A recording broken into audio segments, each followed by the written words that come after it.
वकीलों को दलाली करते हुए सुना होगा, देखा भी होगा, लेकिन दोस्तों क्या कोई जज भी दलाल हो सकता है? ऐसा भी अगर नहीं सुना तो आज वो भी सुन लीजिए।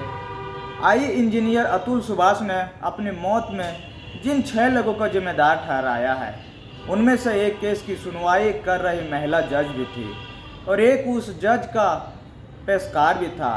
इसके अलावा उसकी पत्नी, उसके परिवार वाले तो थे ही। उसने अपने अंतिम वीडियो में मौत से कुछ घंटे पहले जो वीडियो बनाया था, उस वीडियो में उसने अपनी पत्नी पर ऐसे आरोप लगाए कि आप सुनकर हैरान हो जाओगे। यह सोचोगे कि यार वो कोई पत्नी नहीं थी या फिर कोई भूखी नंगी चुड़ैल थी।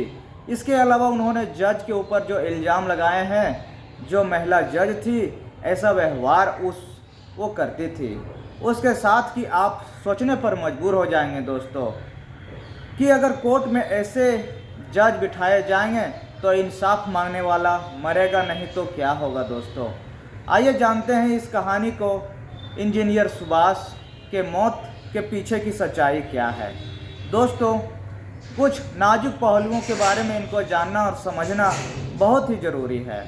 लेकिन दोस्तों वीडियो में आगे बढ़ने से पहले आप अगर मेरे चैनल में नए हैं तो मेरे चैनल को सब्सक्राइब कर दीजिए ताकि मेरा हौसला अफजाई होगा। दोस्तों कहानी शुरू करते हैं। कहानी शुरू जब एक आई इंजीनियर जो कि समस्तीपुर बिहार का रहने वाला था, जिनका नाम था सुभाष, वह दोस्तों बेंगलोर में रहकर जॉब करता था। उम्र थी 30 साल। अब उसकी जो है शादी उम्र हो गई थी, तो मैरिज साइट के जरिए उसकी मुलाकात एक लड़की से होती है जिसका नाम होता है निकिता सिंघानिया। निकिता सिंघानिया से बातचीत होती है और उसके बाद दोनों के बीच शादी की फाइनल होती है। बनारस के एक होटल में उन दोनों की शादी होती है और शादी के बाद वह अपनी पत्नी को 2 दिन के लिए बिहार लेकर जाता है, समस्तीपुर जहां पर उनका घर था, लेकिन वहां पर 2 दिन का वह रुकते हैं और उनके बाद फिर वह बेंगलोर आ जाते हैं दोस्तों। और बेंगलोर आने के बाद कुछ दिन के लिए मॉरिशस चले जाते हैं हनीमून के लिए। हनीमून से जब वापस आते हैं फिर दोनों अपने अपने काम में लग जाते हैं, क्योंकि निकिता जो थी वह भी पढ़ी लिखी थी और एक जगह प्राइवेट कंपनी में जॉब करती थी बेंगलोर के अंदर। लेकिन दोस्तों निकिता की कुछ बुरी आदतें थी जो कि अतुल सुभाष ने अपनी वीडियो में बताया। उसने कहा कि कुछ तो ठीक चल रहा था लेकिन बिस्तर पर कुछ ठीक नहीं चल रहा था। अतुल के मुताबिक जो निकिता थी वह 5-5 दिन नहाती नहीं थी और जब दोनों इंटीमेट होते थे तो दोनों वह उससे अजीब अजीब बात, घिनौनी डिमांड करती थी। वह जो है उसे अपने शरीर को चाटने तक के लिए कहती थी, जो कि अतुल के बस की बात नहीं थी दोस्तों। और इसलिए वह आए दिन अपने सर दर्द का बहाना बना देता था। कहता था कि आज मैं बहुत थक गया हूँ, आज मेरे सर में बहुत दर्द है। इस तरीके से वह निकिता से दूरी बनाने की कोशिश करता, क्योंकि जब निकिता एक्सटाइमेंट होती तो उसे इसी तरह के घिनौना डिमांड करती थी और जो कि अतुल को बहुत बुरी लगती थी। फिलहाल दोस्तों ऐसे चलाता रहा और एक दिन खबर आती कि निकिता जो है वह प्रेग्नेंट है और उसके बाद डॉक्टर उसको जो आराम करने की सलाह देते हैं। और फिर जब यह बात अतुल की माँ सुनती है, तो जो कि समस्तीपुर बिहार में रहती थी, तो वह जो है अपनी बहू की सेवा करने के लिए आ जाती है, उसको आराम देने के लिए आ जाती है। लेकिन दोस्तों इस बीच जो निकिता थी उसका व्यवहार उस सास के प्रति बहुत ही खराब था। बहुत ही खराब व्यवहार होता है, लेकिन फिर भी अपने बहू और बेटे के लिए जो अतुल की माँ थी वह सब बर्दाश्त किए जा रही थी। इसी बीच जो निकिता थी वह अतुल से कहती थी कि उसके भाई को पैसे की ज़रूरत है, उसके घर पर पैसे की ज़रूरत है, कुछ आर्थिक मदद की कर दीजिए। अब दोस्तों उसके पास पैसे थे ही, क्योंकि वह इंजीनियर था, अच्छी खासी जॉब थी। तो दोस्तों वह धीरे धीरे अपने परिवार वालों का लाख रुपया दे देता है। लेकिन जब वह देखने लगा कि निकिता बेवजह पैसे मांग रही है, तो एक दिन उसने सोचा कि अगर मैं पैसे देता रहूं, पता नहीं वो लोग लौटाएंगे कि नहीं लौटाएंगे। यही सोचकर वह निकिता से बोलता कि अपने भाई से बोलो मेरे पैसे लौटा दें। अब दोस्तों पैसा मांगने के नाम पर निकिता अतुल के ऊपर बुरी तरीके से भड़क जाती है। वह उसे उल्टा सीधा कहने लगती है और उसकी बातें सुनकर वह शौक रह जाता है। हाल फिलहाल दिन बीतता जा रहा है। एक दिन निकिता ने एक बेटे को जन्म देती है और बेटा बहुत अच्छा खासा सुंदर था। उसको जो है कि अतुल बहुत प्यार करता था। लेकिन जब 2 महीने बीतते हैं, जब बेटा पैदा हुआ उसके 2 महीने के बाद निकिता उसको लेकर अपने मायके चले जाती है। मायके जाने के बाद चूँकि एक लंबा वक्त बीत चुका था, करीब 1-1.5 साल का वक्त बीत चुका था दोस्तों। इस बीच में अच्छी खासी दूरियां जो हो जाती है, निकिता और अतुल के बीच में बन चुकी थी दोस्तों। उसके बाद दोस्तों अब जो उनके मायके चली गई, ये वीडियो कॉल पर फ़ोन करता था, अपने बेटे को बहुत प्यार करता था। उसे देखने के लिए उसे तक कहता था कि वीडियो कॉल पर उसको दिखाओ, और धीरे धीरे निकिता समझ जाती कि यह बेटा ही उसकी कमजोरी है, और फिर वह उस बेटे को हथियार की तरह इस्तेमाल करने लगती है। अब वह दोस्तों बेटे के नाम पर अतुल को परेशान करने लगती है, उसे तड़पाने लगती है। धीरे धीरे बात बढ़ती गई। अतुल जो है कि उससे अपने पैसे मांगने लगा, जो तूने अपने मायके वाले को पैसे दिए हैं वह मेरे पैसे लौटा दो, वापस कर दो, वरना मैं जो तुम्हें लोगों को कोर्ट में घसीटाऊंगा वह वहीं पर देखा जाएगा। अब जब यह बात निकिता सुनती है तो उसे तो अतुल के साथ रहना नहीं था, लेकिन वह सोचती है कि इससे पहले अतुल सुभाष को कुछ करे, उसका पति कुछ करे, इससे पहले ही उसके ऊपर केस दर्ज करवा देती है। एक के बाद एक 9 केस दर्ज करवा देती है, जिसमें बहुत ही गंभीर धाराओं में केस दर्ज हो जाता है। एक तो होता है उसके ऊपर मर्डर चार्ज लग जाता है, दूसरा जाता है कि निकिता के पिता थे, हार्ट अटैक के मरीज थे, इलाज के दौरान उसकी मौत हो जाती है।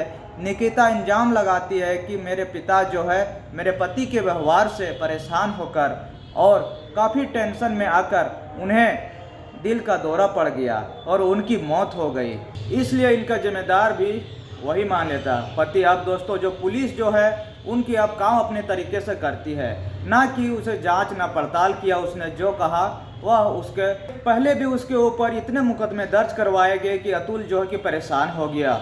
यह सारे मुकदमे जो थे जौनपुर के कोर्ट में दर्ज करवाए जाते हैं। वह बेंगलोर में जॉब करता था। अब दोस्तों बेंगलोर और जौनपुर के बीच में चक्कर लगाते लगाते परेशान हो गया। 2-3 साल के बीच में 120 तारीख से 40 बार उसे बेंगलोर से जौनपुर का चक्कर काटना पड़ा दोस्तों। अब दोस्तों सोचने वाली बात यह है कि क्या जज साहिबा जो थी, क्या अतुल सुभाष का शक्ल देखने के लिए बुलाती थी? क्या बात थी कि 40 बार से 2 साल में आता है, और फिर इस केस की जो है सुनवाई करने के बजाय, इस केस को सुलझाने के बजाय, इस केस को निपटाने के बजाय, बल्कि दिन पर दिन यह केस और पेचीदा होता जा गया। इस तरह से परेशान हो गया।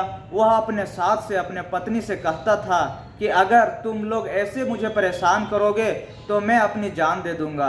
इस पर वह लोग उसकी ओर हंसी उड़ाते थे, कहते थे कि अगर जान देना हो तो कहने की क्या ज़रूरत है। उसके बाद जब वह किसी तारीख पर मिलता था तो उसे चिढ़ाते थे कि अरे तुम्हारी तो कोई खबर नहीं आती, हम रोज़ तो अखबार देखते हैं, टीवी देखते हैं, न्यूज़ सुनते हैं, लेकिन तूने अपने जान नहीं दी या नहीं दी। इस तरीके से उसको परेशान करते थे, और वह कोर्ट में हमेशा यह उम्मीद लगाए कर आता जब तारीख पड़ती थी कि शायद वो मेरे बेटे को लेकर आए, एक बार उससे मुलाकात हो जाए। लेकिन दोस्तों वह लोग उसके बेटे को लेकर कोर्ट तक नहीं आते थे, और अतुल अपने बेटे तक से नहीं मिल पाता था। यह चीज़ें उसको बहुत अंदर से हिला देती थी। अब दोस्तों केस की सुनवाई होते होते एक दिन आता है 21 मार्च 2024 का दिन। जब इस केस की सुनवाई कर रही थी तो प्रिंसिपल जज थी प्रधान न्यायाधीश माननीय रीता